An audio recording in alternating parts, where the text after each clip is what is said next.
नमस्कार विद्यार्थी मित्रांनो, आपण या ठिकाणी भाग 2 म्हणजे भूमिती यामध्ये समांतर रेषा या प्रकरणाला मागच्या तासापासून सुरुवात केलेली आहे। विद्यार्थी मित्रांनो, आपण मागच्या तासात पाहिलं की दोन समांतर रेषा, एका प्रकारात दोन समांतर रेषा आणि त्यावर एक छेदिका रेषा, त्याला आपण छेदिका म्हटलेला आहे। त्याला छेदल्यानंतर तयार होणारे कोन आपण याचा अभ्यास केलेला आहे।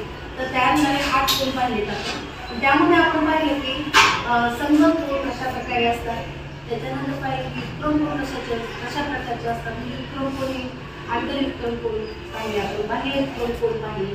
त्यानंतर आपण पाहिलं की आंतरकोन, आंतरकोनाच्या मापाची बेरीज आपण पाहिली की 180 असते। आता त्या पुढेच आपण माहिती या ठिकाणी डिस्कस करणार आहोत। काही महत्त्वाचे गुणधर्म आपण या ठिकाणी अभ्यास करणार आहोत। तर आपण पहिला पॉईंट यातला बघणार आहोत की दोन रेषा एकमेकींना छेदल्यावर होणारे विरुद्ध कोन हे समान मापाचे असतात। आता दोन रेषा एकमेकींना छेदतात प्रतलामध्ये। आता ही एक रेषा आहे, त्याच्यानंतर ही एक रेषा, या रेषा प्रतलामध्ये काय होत आहे, छेदतात, प्रतलामध्ये छेदू लागलेले आहे। या ठिकाणी बघा, ही रेषा आहे ए आणि टी, दुसरी रेषा जी आहे सी आणि डी। ह्या रेषा जी आहे ह्या ओ पॉइंट मध्ये छेदतात। आता या ठिकाणी होणारे कोन, या ठिकाणी होणारे कोन कोणते बघा, याचं हा एक कोन, आता याचं कोन या बाजूला आहे आणि याचं कोन ह्या बाजूला आहे, म्हणजे काय झालं ते एकमेकांच्या विरोधात आहे। म्हणजे हा कोन समान, या कोनाचे समान मापाचे असतात, एकसारख्या मापाचे असतात, एकच मापाचे असतात। हा जर 30 अंशाचा असेल तर हा सुद्धा 30 अंशाचाच निघेल, हा जर 60 अंशाचा असेल तर हा सुद्धा 60 अंशाचाच निघेल। तर आणि या बाजूला सुद्धा तसंच आहे बघा, असा याचं तोंड या बाजूला आहे आणि याचं तोंड या बाजूला आहे। इथं होणारे कोन हे समान मापाचे असतात। हा एक पहिला पॉईंट पाहिला। दुसरा एक पॉईंट बघतो आपण या ठिकाणी, दुसरा पॉईंट दिलेला आहे पुस्तकामध्ये की रेषा जोडीतील कोन परस्परांशी पूरक असतात। रेषा जोडीतील म्हणजे एका रेषेवर तयार होणारे दोन कोन। आता एक रेषा कोणची मग त्या ठिकाणी ती ह्या बाजूला आणि आपण ह्या बाजूला करतो। आता समजा ही रेषा ही एक रेषा आहे, आता ही एकच रेषा आहे, यावर होणारे कोन, यावर होणारे कोन या पद्धतीने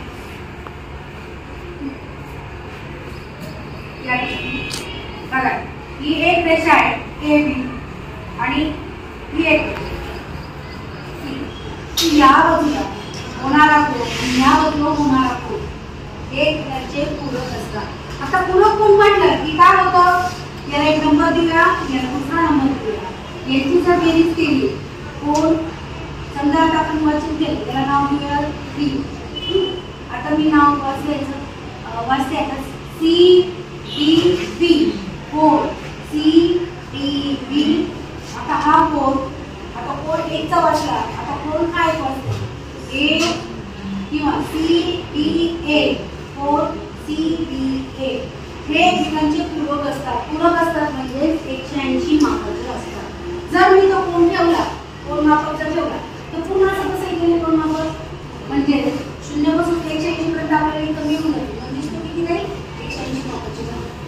तर याचा आपल्याला प्रूफ जर द्यायचा म्हटला तर याचं मी प्रूफ जर तुम्हाला काय करायचं आपण देखून करून बघणार आहोत। या ठिकाणी हे 180 मापाचे बनते, असं आपल्याला गुणधर्म लक्षात ठेवायचा आहे।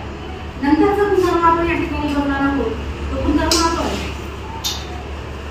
जेव्हा संगतकोनाची एक जोडी एकरूप असते, जेव्हा संगतकोनाची एक जोडी एकरूप असते तेव्हा संगत कोणाच्या उरलेल्या सर्व जोड्या ह्या एकरूप असतात।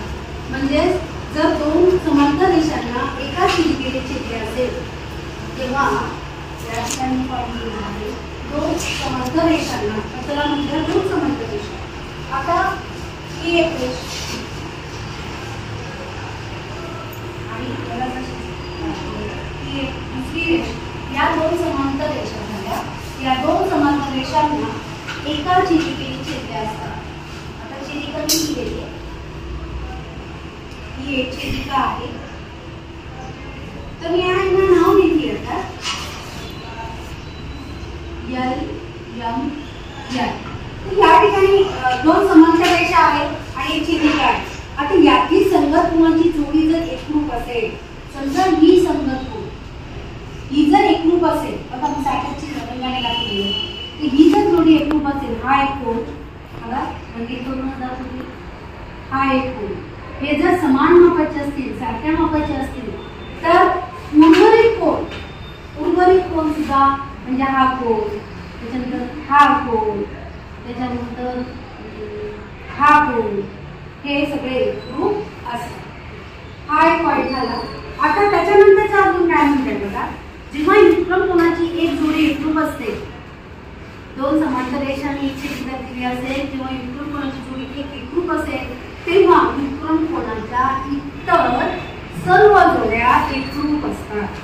मग आता तिसरा पॉईंट आपण या ठिकाणी नेक्स्ट पॉईंट जो आहे, चौथा पॉईंट आपण या ठिकाणी डिस्कस करणार आहोत. चौथा पॉईंट या ठिकाणी बघूया. पुन्हा दोन समांतर रेषा मी काढणार आहे. या दोन समांतर रेषा या ठिकाणी पाहूया आपण. PF त्याला सारख्या अंतरावर दुसरी समांतर रेषा काढते, तर ही जर एक रेषा समांतर काढलेली आहे आणि त्याला आता आपण काढणार आहोत छेदिका. ही झाली त्याची छेदिका L M N. आता आपण काय म्हणतोय, पॉईंट काय म्हणतोय की जेव्हा व्युत्क्रम कोणाची एक जोडी, व्युत्क्रम कोण म्हणजे काय, झेड आकारात तयार होणारे कोण, बघा झेड आकारात तयार होणारे कोण, या कोणाचा कोण या बाजूला आहे आणि या कोणाचा कोण या बाजूला. तर हे झेड मध्ये तयार होणारे कोण हे जर एकरूप असतील, तर इतर सुद्धा म्हणजे हे सुद्धा एकरूप असणार आहे. म्हणजे हा सुद्धा एक व्युत्क्रम कोणाची जोडी आपल्याला. हे दोन एकरूप असतील, ही जोडी जर एकरूप असेल, ही जोडी सुद्धा एकरूप असणार आहे. त्यानंतरचा पाचवा पॉईंट, जेव्हा छेदिकेच्या एका बाजूच्या आंतरकोनाची बेरीज ही 180 होते, तेव्हा आंतरकोनाच्या दुसऱ्या जोडीतील कोणाची बेरीजही 180 होते. मग आता बघा ते पॉईंट आपण डिस्कस करूया. या ठिकाणी की जेव्हा दोन समांतर रेषा पुन्हा मी काढणार आहे, पाचवा पॉईंट शेवटचा पॉईंट निगेटिव्ह बघणार आहोत आपण. बघा ही एक समांतर, ही एक रेषा आणि त्याला समांतर रेषा ही आणि त्याला छेदिका ही आहे छेदिका. छेदिका L M N.